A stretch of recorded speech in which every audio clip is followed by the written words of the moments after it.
अस्सलामुअलैकुम, welcome to the ask me physics channel. Class 9 physics का chapter number 3 में जो हमारा आज का टॉपिक है सिंपल एटॉमिक मशीन और कनेक्टेड बॉडीज़। कनेक्टेड बॉडीज़ का जो यहाँ पर हम बात करेंगे कि दो बॉडीज़ होते हैं किसी स्ट्रिंग के थ्रू पुली के ओर जो है ये कनेक्टेड होते हैं, तो इसलिए हम इसको कनेक्टेड बॉडीज़ कहते हैं।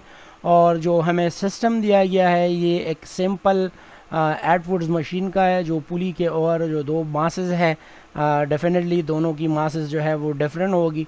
हमारे पास बॉडी ए और बॉडी बी है जिनकी मासेस m1 और m2 है और वेट w1 और w2 है रेस्पेक्टिवली, आप देख सकते हैं। पिछली वीडियो में हमने इस पर कुछ बातें भी की थी। अब जो यहाँ देखते हैं कि जो w1 होती है इसकी वेट ज़्यादा होती है, तो डाउनवर्ड फोर्स इसकी ज़्यादा होती है, और इसकी जो डाउनवर्ड फोर्स है वो इसके निस्बत कम है। तो मतलब ये है कि इस वेट की वजह से जो टेंशन प्रोड्यूस हो रही है वो जो है दोनों साइड्स पर जो वायर में टेंशन है वो सेम रहेगी, बट ये बॉडी जो है मूव करेगी क्योंकि ये बॉडी जो है नीचे जा रही है और ये दोनों बॉडीज़ कनेक्टेड है, इसलिए हम इसको कनेक्टेड बॉडीज़ भी कहते हैं। अब जितनी जो है यहाँ पर अगर बॉडी को देखा जाए तो इसकी वेट इसकी ग्रेविटी की वजह से होती है, लेकिन चूंकि ये बॉडी फ्री फॉल नहीं है बल्कि कनेक्टेड है, तो यहाँ पर जो हमारे पास एक्सेलरेशन होती है वो फ्री फॉल एक्सेलरेशन नहीं है बल्कि एक लीनियर एक्सेलरेशन या सिंपल एक्सेलरेशन हम उसको लेंगे और फिर इसकी वैल्यूज़ को फाइंड करेंगे।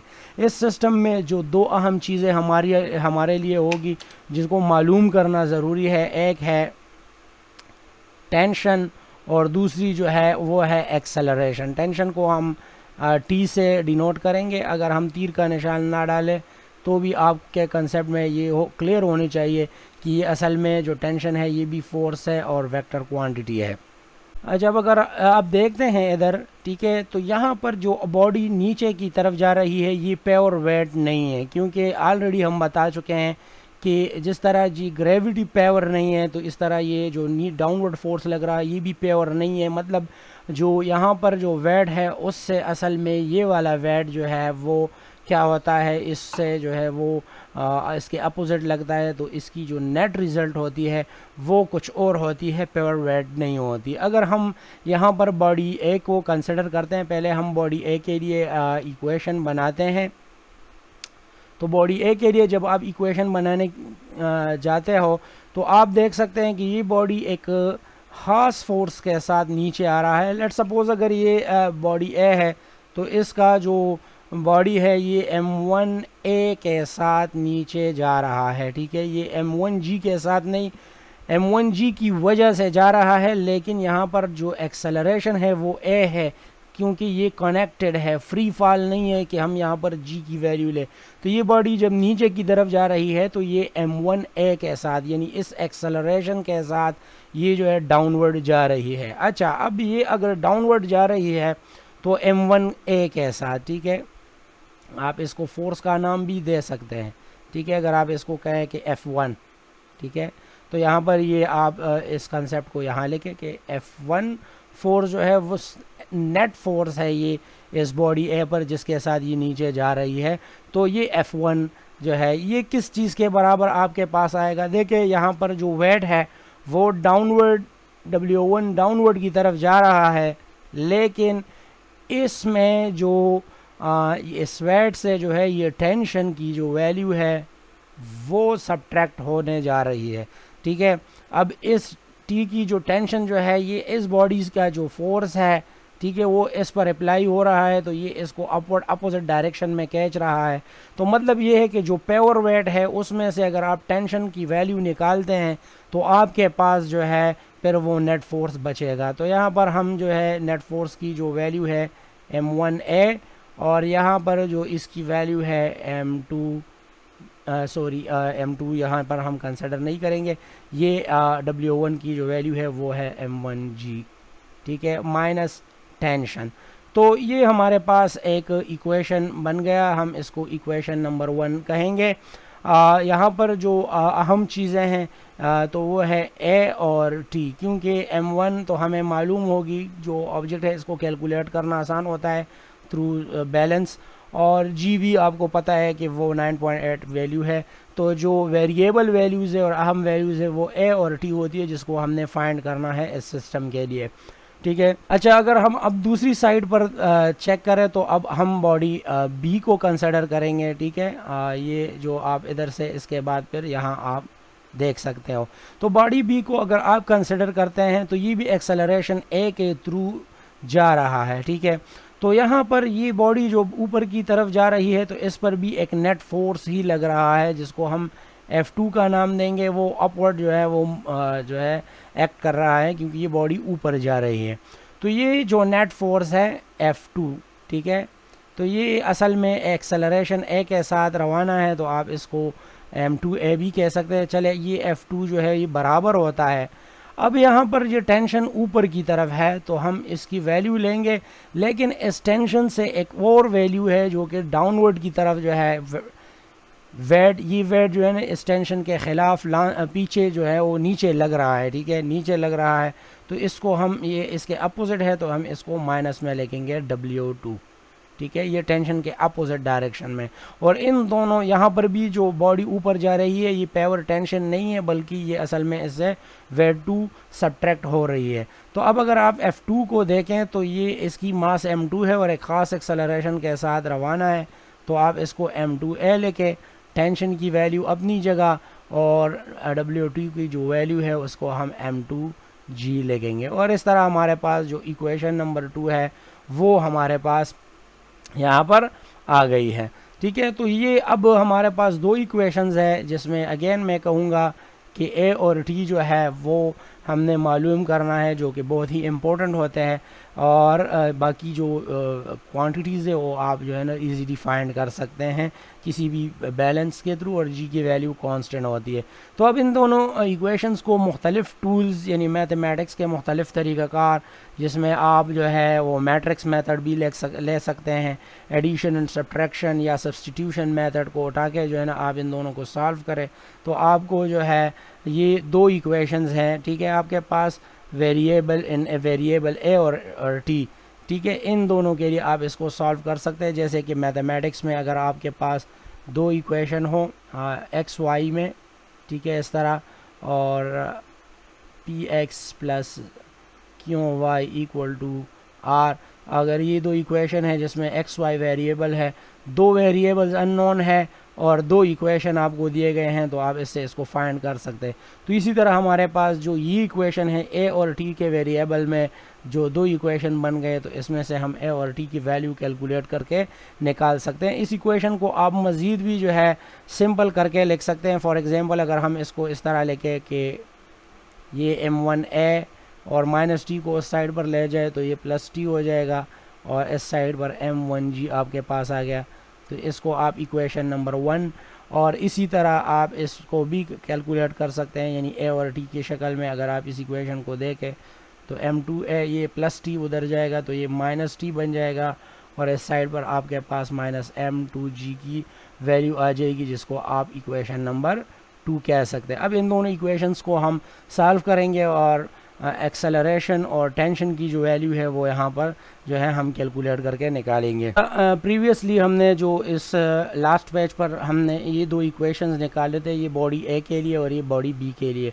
अब हम जब सिंपल मैथमेटिक्स में जाते हैं तो हम इसको सॉल्व करेंगे अभी। अब अगर हम यहाँ से जो ए की वैल्यू निकालेंगे फॉर एक्सेलरेशन, यहाँ पर हम टॉपिक अगर देना चाहते हैं फॉर एक्सेलरेशन, तो हम क्या करेंगे, दोनों इक्वेशन को ऐड करेंगे तो इन दोनों की जो साइंस है वो अपोजिट है, तो क्या हो जाएगा, ये हज़फ हो जाएंगे। तो तरीक़ाकार ये होता है कि राइट साइड को राइट साइड के साथ और लेफ़्ट साइड को लेफ़्ट साइड के साथ ऐड करें, तो आपको जो है ना ये जो है ये प्रोसेस आपका नेक्स्ट प्रोग्रेस के लिए रेडी हो जाएगा। तो add equation 1 with equation number 2, ठीक है, तो ये हमारे पास हम अब इसको आगे जाके जो है ना सॉल्व करेंगे। तो आप देख सकेंगे कि एक साइड पर आपके पास ए की वैल्यूज़ है M1A प्लस टी, और यहाँ पर है M1G, और यहाँ पर आपके पास है M2A, ये इक्वेशन 2 है, minus T equal to minus M2G। अब अगर हम इसको ऐड करते हैं तो ये दोनों वैल्यूज़ आपस में कट जाएंगी, ठीक है। और यहाँ पर जो m1 आपके पास आ जाएगा m1a, अब इसको हम डायरेक्ट ऐड नहीं कर सकते, और यहाँ पर आपके पास आ जाएगा m1g माइनस m2g। अब अगर आप देख सकते हैं तो आपके पास जो है a इसमें कॉमन है और इसमें g कॉमन है, तो आप अगर a को कॉमन लेते हैं, ठीक है, तो आपके पास m1 प्लस m2 बच जाएगा, ठीक है। और यहाँ पर अगर आप g को कॉमन लेते हैं तो आपके पास m1 माइनस m2 जो है ये बच जाएगा। और अब अगर आपको a की वैल्यू यह चाहिए तो दोनों साइड को m1 प्लस m2 से डिवाइड कीजिए, ठीक है। तो आपके पास m2 इस साइड पर डिवाइड में लिखे और m1 प्लस m2 इधर भी डिवाइड में लिखे, तो ये वैल्यू तो कट जाएंगी, इससे 1 आ जाएगा। 1 जो है हम a के साथ मल्टीप्लाई में लेके a ही आएगा।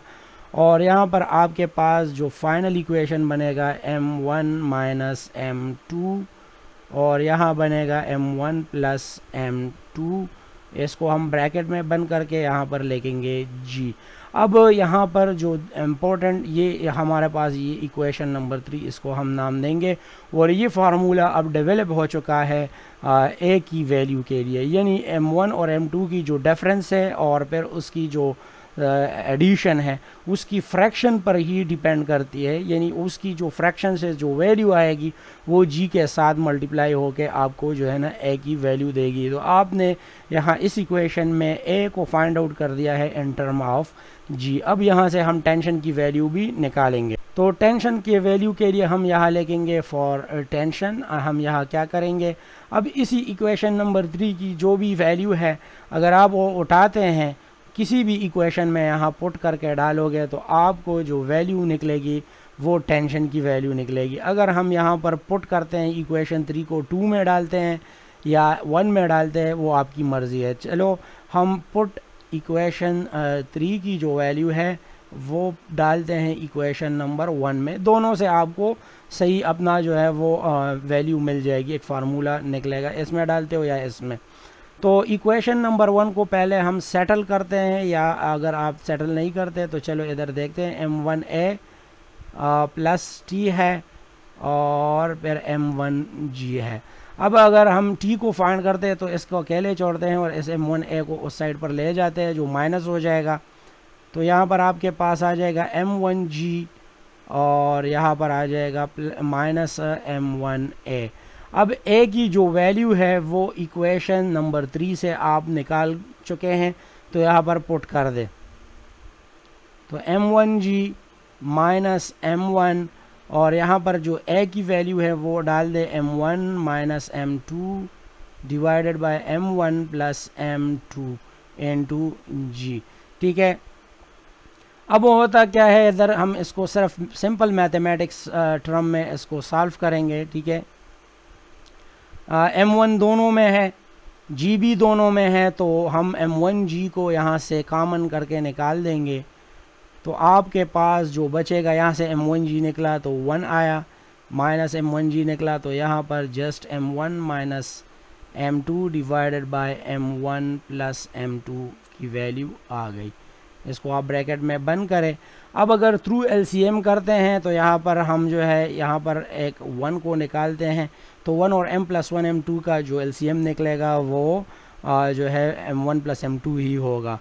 तो बाई LCM या इसको डायरेक्ट या हम मल्टीप्लाई करें तो ये दोनों के नीचे जो है आ जाएगा t इक्वल टू m1g, ये दोनों ये तो बाहर है ये टर्म m1 प्लस m2। अगर आप इसका LCM लेते हैं तो इन दोनों का LCM m1 प्लस m2 ही होगा, ठीक है।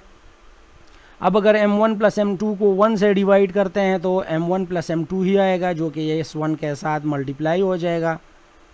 m1 प्लस m2 ये इसी टर्म के साथ मल्टीप्लाई हो जाएगा, माइनस m1 प्लस m2 को अगर इसके साथ आप डिवाइड करते हैं तो 1 आएगा और वो 1 जो है इस टर्म के साथ मल्टीप्लाई हो जाएगा, ठीक है। ये बेसिक मैथमेटिक्स है और हम इसको सॉल्व करने की कोशिश करेंगे कि आपको समझ आ सके। तो m1g की वैल्यू को इसको इसी तरह रहने देते हैं, ठीक है। नीचे की वैल्यू भी हम डिस्टर्ब नहीं करेंगे, m1 प्लस m2 ही आएगा। अब अगर इसको आप सॉल्व करते हैं 1 इसके साथ मल्टीप्लाई तो m1 प्लस m2 और ये माइनस अंदर मल्टीप्लाई हो जाएगा तो माइनस m1 और minus into minus plus m2 बच जाएगा हमारे पास। ठीक है, अब अगर आप देखते हैं m1 और माइनस m1 ये दोनों जो है आपस में आप कट कर सकते हैं। इधर से हम इसको ऊपर यहाँ लिखेंगे कि t इक्वल टू m1g और यहाँ पर आपके पास आ गया है ये प्लस m2 है और ये प्लस m2 है, यानी दोनों की कोएफिशिएंट 1 है, तो आप इसको 2 टाइम लिख सकते हैं 2m2 divided by m1 plus m2। और इस तरह अगर हम इस इक्वेशन को और सिंप्लीफाई करें यानी इसको अंदर मल्टीप्लाई करें तो आपके पास ये इस तरह आ जाएगा 2m1 m2g divided by m1 plus m2। Okay, या हम इसको इस तरह भी लिख सकते हैं 2m1 m2 divided by m1 plus m2 और इसको इन टर्म ऑफ g हमने लिख दिया और ये इक्वेशन नंबर 4 बन गया है हमारे। अच्छा, अब यहाँ से हमारे पास जो है इक्वेशन 3 और इक्वेशन नंबर 4 जो है ये वो इक्वेशन है जो हम प्रूफ करना चाहते थे। यानी सिंपल एटवुड्स मशीन में जो टेंशन की वैल्यू है और एक्सेलरेशन की वैल्यू है ये फार्मूले इस्तेमाल करके हम न्यूमेरिकल्स में मुख्तलिफ सिचुएशंस में अपनी वैल्यूज़ निकाल सकते हैं टेंशन की और एक्सेलरेशन की। आई होप सो कि आपको समझ में आ गया होगा। आज की इस वीडियो में ज़्यादातर काम जो था वो मैथमेटिकल वर्क था। ये इक्वेशंस आप जो है क्रैमर रूल इन्वर्जन मेथड या जो मैट्रिसेस के मुख्तलिफ तरीक़ेकार हैं उससे भी आप इसको सॉल्व कर सकते हैं और ये जो है ये कैलकुलेशन आखिर में लीड करेगी ए और टी के लिए फार्मूला जो कि न्यूमेरिकल में यूज़ होगा। आई होप सो कि आपको समझ में आ गया होगा और वीडियो को लाइक करें, चैनल को सब्सक्राइब करें और दोस्तों के साथ ज़रूर शेयर करें और दुआओं में याद रखें। अल्लाह हाफिज़।